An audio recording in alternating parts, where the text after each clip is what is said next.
Good evening friends. आपण आपल्या मित्राला, आई-वडिलांना, घरातील कोणत्याही सदस्याला किंवा इतर कोणत्याही जवळच्या व्यक्तीला बोलत असतो, तुमचे काम करा, तुमची शाळा करा, तुमची ड्युटी करा, तुमचं शिकवणं करा म्हणजे तुमचं अध्यापन करा, तुमच्या दातांचा ब्रश करा, तुमचं कर्तव्य पूर्ण करा किंवा तुमच्या वाटा योगदान घ्या. अशा वेगवेगळ्या प्रकारची वाक्य आपण बोलत असतो. ही सर्व वाक्य बोलत असताना ही वाक्य इंग्रजीमध्ये बोलू शकतो का आपण, असा प्रश्न आपल्या मनात तयार होतो. तर 100% ही सर्व मराठीत दिलेली वाक्य आपण इंग्रजीमध्ये अतिशय उत्कृष्ट पद्धतीने बोलू शकतो. समजा आपल्याला बोलायचं असेल तर डू युअर जॉब म्हणजे तुम्ही नोकरी करा किंवा तुमचं काम करा. सुरुवातीला डू घ्यायचं आहे, त्याच्यानंतर युअर घ्यायचं आहे, त्याच्यानंतर आपण जे काम करणार आहोत तो शब्द घ्यायचा आहे. मग बघा, डू युअर जॉब तुमची नोकरी करा. डू युअर ड्युटी तुमचे कर्तव्य करा किंवा कर्तव्य पार पाडा. डू युअर बेस्ट तुमचे सर्वोत्तम द्या, तुमचे 100% द्या त्या कामावर. डू युअर पार्ट तुमची भूमिका करा किंवा तुमचा योगदान द्या.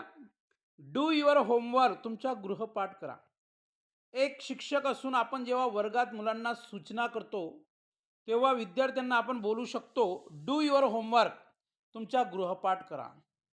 डू युअर रीडिंग तुमचे वाचन करा. डू युअर रायटिंग तुमचे लेखन करा. डू युअर स्पीकिंग तुमचं संभाषण करा. असे अनेक प्रकारची वाक्य आपण बोलू शकतो. डू युअर कोर्स तुमची घरगुती कामे करा. डू युअर रायटिंग तुमचे लेखन काम करा.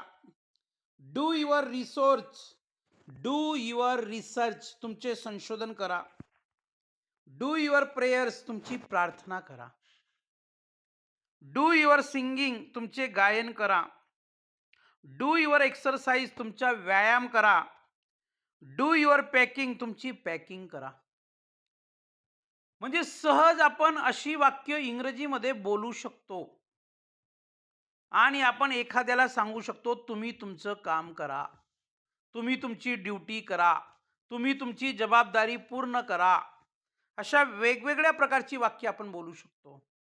मला असं वाटतं एकंदरीत ही 10 ते 12 वाक्य पाहिल्यानंतर आपल्याला असं वाटत असेल की सहज आपण अशा प्रकारची वाक्य बोलू शकतो.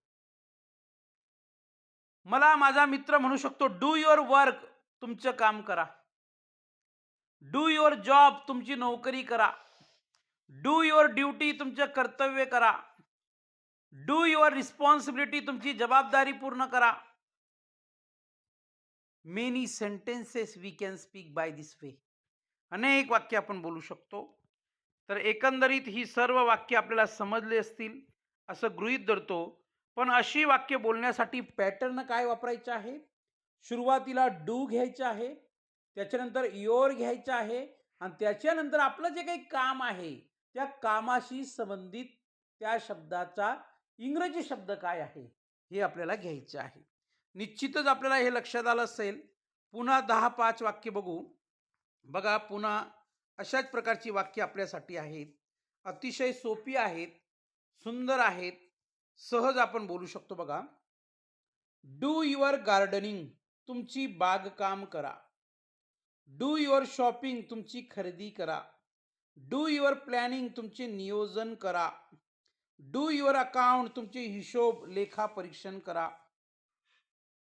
डू माय हेअर माझे केस करून द्या. माझे केस करून द्या म्हणजे काय? माझी कटिंग करून द्या डोक्याची, असं त्याचं आहे. डू माय हेअर माझे केस करून द्या. डू माय नेल्स माझे नखे नेल पेंट इत्यादी करून द्या. डू माय मेकअप माझा मेकअप करून द्या. डू माय लॉन्ड्री माझे कपडे धुवा. डू माय डिशेस माझी भांडी धुवा. डू माय पेपर वर्क माझी कागदपत्रे कार्यालयीन कामे करा. डू अवर प्रोजेक्ट आमचा प्रकल्प करा. डू अवर टास्क आमचे काम करा. डू अवर शेअर आमचा वाटा हिस्सा करा. म्हणजे अशा प्रकारची वाक्य बनवीत असताना आपलं लक्षात आलं असेल, की डू नंतर युअर किंवा our, O U R or, our, O U R our आणि Y O U R your किंवा योर. येते लक्षात? तर अशा प्रकारची शब्द घेऊन आपण जे काम करणार आहोत, त्या कामाशी संबंधित इंग्रजी शब्द आपल्याला शेवटी लिहायचा आहे. पुन्हा ही वाक्य वाचून दाखवतो मी. बघा, वाक्य काय आहेत? डू युअर गार्डनिंग तुमची बागकाम करा. डू युअर शॉपिंग तुमची खरेदी करा. डू युअर प्लॅनिंग तुमचे नियोजन करा. डू युअर अकाउंट तुमचे हिशोब करा.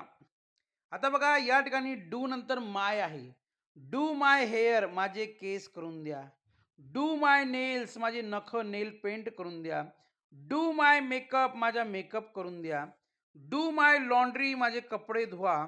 डू माय डिशेस माझी भांडी धुवा. डू माय पेपर वर्क माझी कागदपत्रे कार्यालयीन कामे करा. डू अवर प्रोजेक्ट आमचा प्रकल्प करा. डू अवर टास्क आमचे काम टास्क करा. डू अवर शेअर आमचा वाटा हिस्सा करा. बघा, अशी अनेक प्रकारची वाक्य आहेत जी डे टू डे लाईफमध्ये आपण आपल्या दोन मित्रांमध्ये किंवा दोनापेक्षा जास्त मित्रांमध्ये, इतर लोकांमध्ये ग्रुप डिस्कशन करू शकतो. आणि या ग्रुप डिस्कशनच्या मदतीने आपलं कम्युनिकेशन स्किल किंवा स्पीकिंग स्किल हे डेव्हलप होत असतं. व्हिडिओ खूप सुंदर झाला असेल असं गृहीत धरतो. व्हिडिओ बघा, शिका, स्वतःच्या शब्दामध्ये नोट्स काढा आणि अजून याच प्रकारची, याच पॅटर्ननुसार अजून किती वाक्य बनविता येतात त्या अनुषंगाने प्रयत्न करा. खूप खूप धन्यवाद. Thank you very much.